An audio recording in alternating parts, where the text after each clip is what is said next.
കർത്താവിൻ്റെ പരിശുദ്ധമായ നാമം വാഴ്ത്തപ്പെടുമാറാകട്ടെ. അനുഗ്രഹിക്കപ്പെട്ട ഈ നല്ല പ്രഭാതത്തിനായിട്ട് കർത്താവിന് സ്വാഗതം ചെയ്യുന്നു.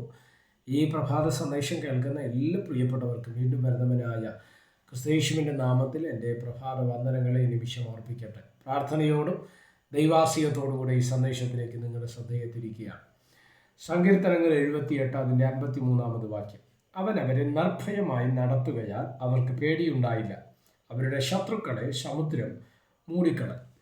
ഈ വാക്യങ്ങൾക്കാണ് കർത്താവിന് സ്തോത്രം ചെയ്യുകയാണ്. അനുഗ്രഹീതമായ ഒരു സങ്കീർത്തന ഭാഗമാണ് 78 സങ്കീർത്തനം. ഇത് ആസാഫിനാൽ രചിക്കപ്പെട്ട അനുഗ്രഹീതമായ സങ്കീർത്തനമാണ്. ഇസ്രായേൽ ജനത്തെ ദൈവം നടത്തിയ വഴികളെ ഓർമ്മപ്പെടുത്തുകയും ദൈവത്തിൻ്റെ കരുതലും ദൈവത്തിൻ്റെ സ്തോത്രം, ഇസ്രായേൽ ജനത്തോടുള്ള ദൈവത്തിൻ്റെ ഇടപെടലുകളും അവരുടെ പ്രയാണങ്ങളിലെല്ലാം ദൈവം അവരോട് കൂടെ ഇരുന്നൊക്കെ വിശദീകരിച്ച് പറയുന്നൊരു ഭാഗമാണ് 78 സങ്കീർത്തനം. അതിൻ്റെ 53 വാക്യമാണ് നമ്മളിന്ന് പ്രഭാതത്തിൽ വായിപ്പാൻ തക്കവണ്ണം വേണ്ടി. അവൻ അവരെ നിർഭയമായി നടത്തുകയാൽ. ദൈവം അവരെ നടത്തിയത് ഭയമില്ല, നിർഭയമായിട്ടാണ് നടത്തിയത്. എന്ന് പറഞ്ഞാൽ അർത്ഥം എന്തുവാ? ഒരു തലത്തിലും ഇല്ലെങ്കിൽ ഒരു മേഖലയിലും അവർക്ക് ഭയപ്പെടേണ്ടതായിട്ട് വന്നിട്ടില്ല. നമുക്കറിയാം, ഇസ്രായേൽ ജനം മിസ്രൈമിൽ നിന്ന് ഇറങ്ങി പുറപ്പെടുന്ന സമയത്ത് ആദ്യമായിട്ട് ദൈവം അവരോട് പറഞ്ഞ വാഗ്ദത്തം എന്ന് പറയുന്നത്, നിങ്ങളുടെ മുൻപേ യുദ്ധങ്ങൾ കടന്നു വരും, പ്രയാസങ്ങൾ ഉണ്ടാകും, പ്രതിസന്ധികൾ കടന്നു വരും. എന്നാൽ അതിനെക്കുറിച്ചൊന്നും നിങ്ങൾ ഭയപ്പെടേണ്ട, ഞാൻ നിങ്ങൾക്ക് വേണ്ടി യുദ്ധം ചെയ്യുമെന്നുള്ള അനുഗ്രഹീതമായൊരു വാഗ്ദത്തമാണ് ദൈവം ഇസ്രായേൽ ജനത്തിന് കൈമാറിയത്. എന്നാൽ അവരുടെ ജീവിതയാത്രയിൽ മരുഭൂമിയിൽ 40 വർഷം അവർ യാത്ര ചെയ്തു. വിവിധ ജാതികൾ അവർക്ക് വിരോധമായിട്ട് നിന്നു. വിവിധ തരത്തിലുള്ള പ്രതിസന്ധികൾ അവരുടെ സ്തോത്രം കയറി വരുവാൻ തക്കവണ്ണമിടെ. കനാൻ ദേശം കാണാൻ കഴിയുമോ എന്ന് ചിന്തിക്കത്തക്ക രീതിയിലുള്ള പ്രയാസങ്ങൾ അവരുടെ ജീവിതത്തിൽ വന്നെങ്കിലും നിർഭയമായിട്ട് ദൈവം അവരെ നടത്തി. അതായിരുന്നു ദൈവത്തിൻ്റെ കാവൽ എന്ന് പറയുന്നത്. എന്നെ ശ്രദ്ധിക്കുന്ന ദൈവമക്കളോട് ഞാൻ പറയാം, പിശാചിൻ്റെ ഏറ്റവും വലിയ തന്ത്രമാണ് ഭയം നമ്മുടെ ഉള്ളിനകത്ത് കൊണ്ടുവരിക എന്നുള്ളത്, അല്ലേ? ചില രോഗങ്ങൾ നമ്മളെ ഭയപ്പെടുത്തും, ചില കടബാധ്യതകൾ നമ്മളെ ഭയപ്പെടുത്തും, ചില വ്യക്തികൾ നമ്മളെ ഭയപ്പെടുത്തും, ജീവിതത്തിലെ ചില പ്രതിസന്ധികൾ നമ്മളെ ഭയപ്പെടുത്തും. പലതരത്തിലുള്ള ഭയം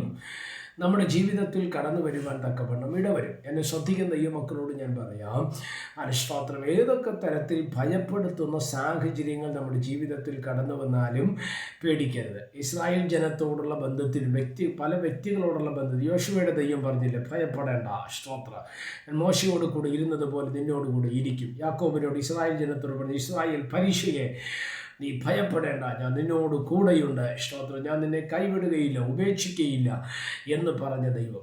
അപ്പോൾ ഭയമെന്ന് പറഞ്ഞത് മനുഷ്യ സഹജമാണ്. എന്നാൽ ഭയമില്ലാതെ ജീവിക്കുവാൻ നമുക്ക് കഴിയുന്ന ഒറ്റ വഴി എന്ന് പറയുന്നത് ദൈവം നമ്മുടെ കൂടെ വരിക എന്നുള്ളതാണ്. അവിടെ പറയുന്ന വാചകം നിങ്ങൾ ശ്രദ്ധിച്ച് 78 സങ്കീർത്തനത്തിൻ്റെ 53 വാക്യം, അവൻ അവരെ നിർഭയമായി നടത്തുകയാണ്. അപ്പം ദൈവമാണ് ഇസ്രായേലിനെ നടത്തിയത്, നമ്മളെ നടത്തുന്ന ദൈവമാണ്. ആ ദൈവം നമ്മളെ നടത്തുകയാണെങ്കിൽ നിശ്ചയമായിട്ട് നീ ഭയപ്പെടേണ്ട ആവശ്യമില്ല.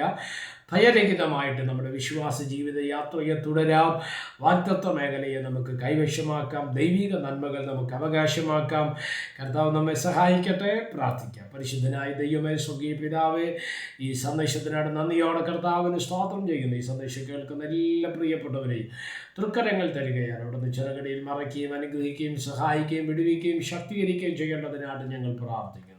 എല്ലാ നന്മകളാൽ ദൈവം നിറയ്ക്കും. സകല മഹത്വവും പുകഴ്ചയും മാനവും എല്ലാം കർത്താവിന് യേശു ക്രിസ്തുവിൻ്റെ അധികാരമുള്ള നാമത്തിൽ പ്രാർത്ഥനകളെ കേൾക്കണം. സ്വർഗീയ നല്ല പിതാവേ, ആമേൻ. എല്ലാവരെയും ദൈവം അനുഗ്രഹിക്കട്ടെ. God bless you.